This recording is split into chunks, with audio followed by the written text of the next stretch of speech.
presents.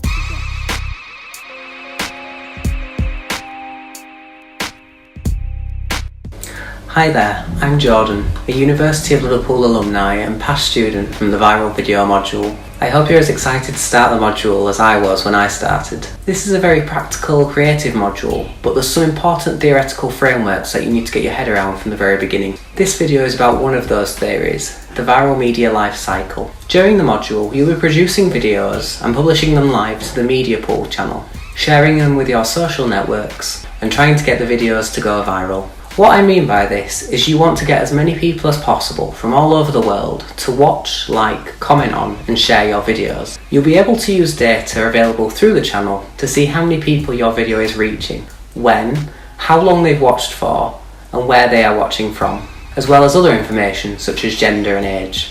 It's likely that engagement from your videos will follow a pattern that's been mapped out by Nan and Hemsley in their book Going Viral. Today we're going to explore this theory in terms of what you can expect when you've finished producing your videos. At the moment a video is uploaded, at the point of creation, it won't have any viewers, except you. YouTube may do a little auto-promotion of your video to help accumulate some initial views. What you will need to do next is tell people it's there.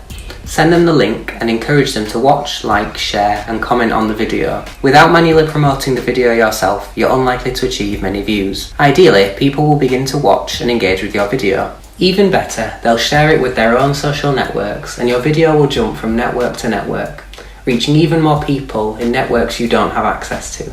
During this stage, the growth phase, the rate of views and engagements will rapidly increase. Eventually, the views will reach a peak. The maximum rate of views is achieved at the point, and it is unlikely the video will achieve this rate again during its lifetime. Promotion during this stage is absolutely crucial.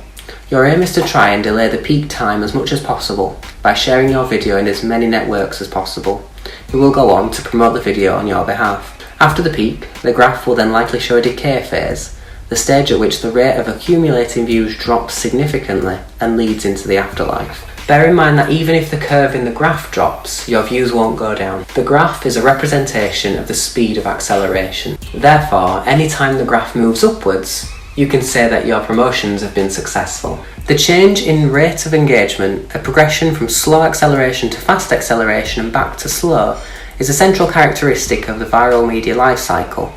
At various points during the afterlife, the video may experience spikes in views which often correlate to contextual factors. So for example, one would expect Mariah Carey's All I Want for Christmas Is You video to spike annually in the month of December. These mini peaks are called revivals. So let's look at the viewing figures for one of my own videos. Assessing my Media Geek video, we can see that the peak appeared 12 days after my video was uploaded. This was the point where I was focusing most of my energy into promoting this particular video in my portfolio. Surrounding the main peak were a number of revivals which appeared on the days in which I would dedicate more of my tweets to promoting the video.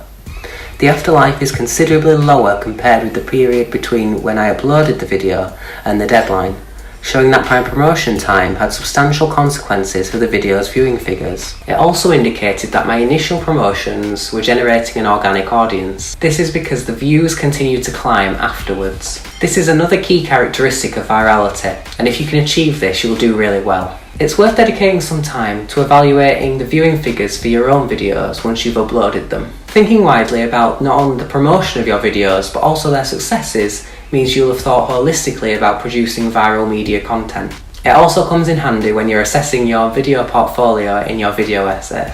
In the meantime, I recommend reading Nan and Hemsley's chapter to help with theorising this idea of virality. They can help to sum up an already complicated argument. Use the reference at the end of this video to find the chapter. Good luck and see you next time.